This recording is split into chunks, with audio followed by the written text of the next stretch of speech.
Yo guys, what is up? My name is Grizzly, welcome back to another League of Legends video.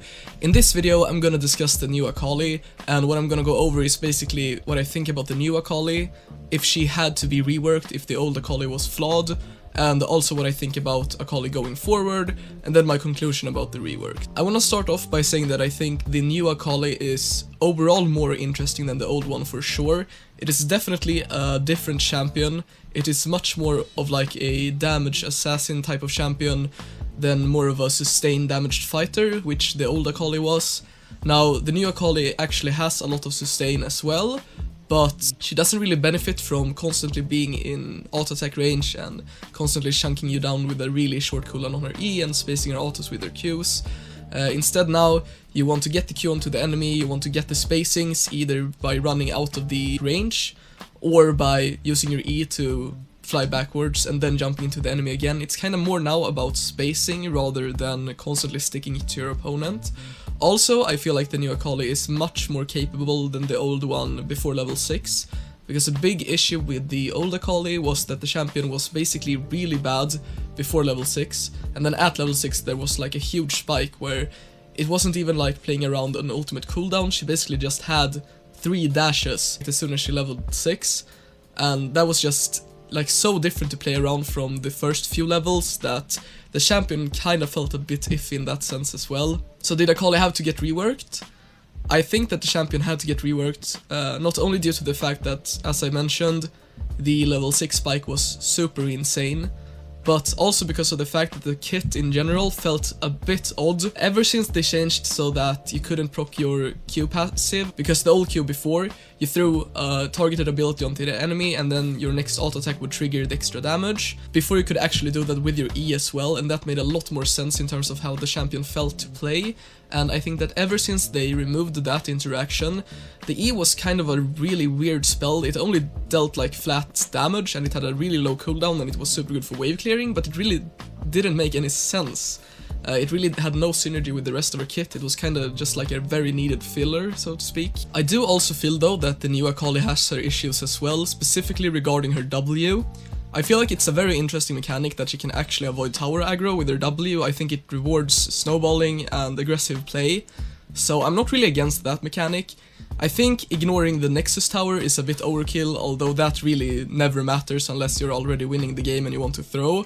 But I think that champions that hit her in her shroud, specifically like after the shroud is activated, should be rewarded.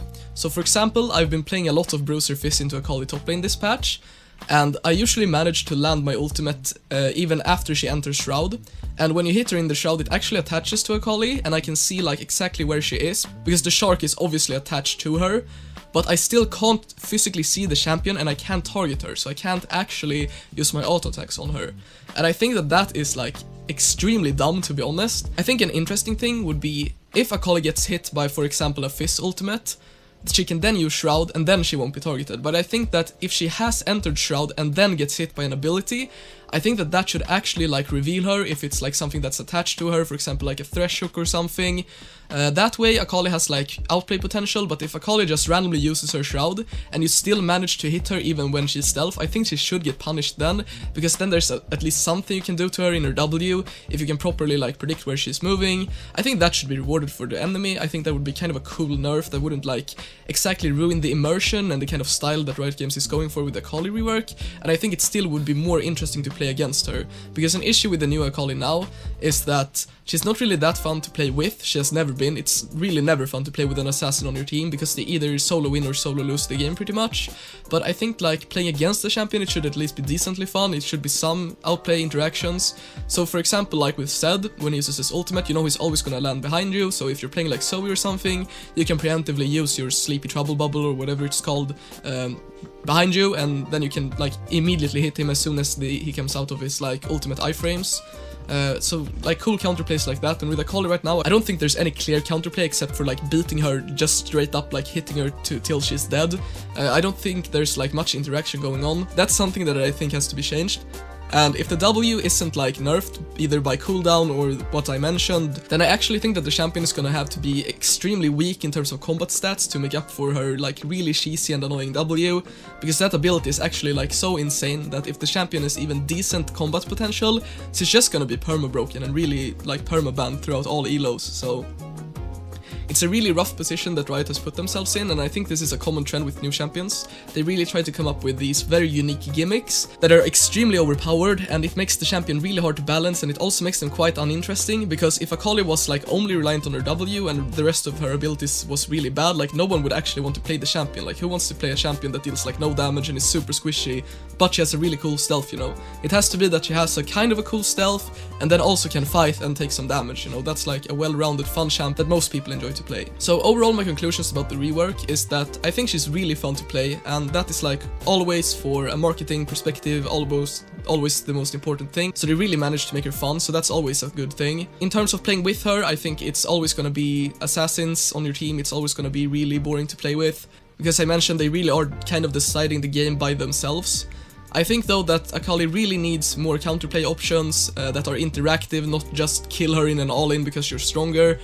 And even that is really hard right now because I think her numbers are a bit overtuned as well.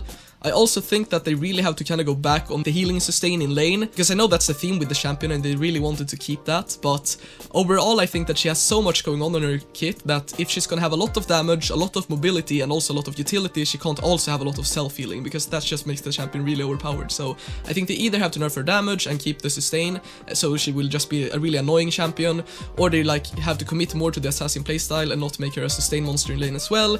So it's really like up to right now to decide what she's gonna be and what direction she's gonna head in, because right now she's just like a master of all, it seems like, and that's like really not a good position to be in. The only thing that she doesn't have is crowd control, and other than that she just does everything in my opinion. She has good wave clear, although you have to be kind of close to the minion wave to execute it, so I guess that's something.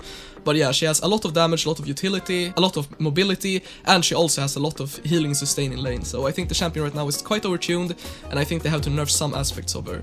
I hope you guys enjoyed my analysis of the new Akali rework. She's really fun to play, so that's like a really important thing with the new champion, obviously. But there's some things that Riot has to really work around, and I think it's really hard to decide where Akali should be moving forward. But anyways guys, thanks a lot for watching this video, and I will see you in the next one. Peace.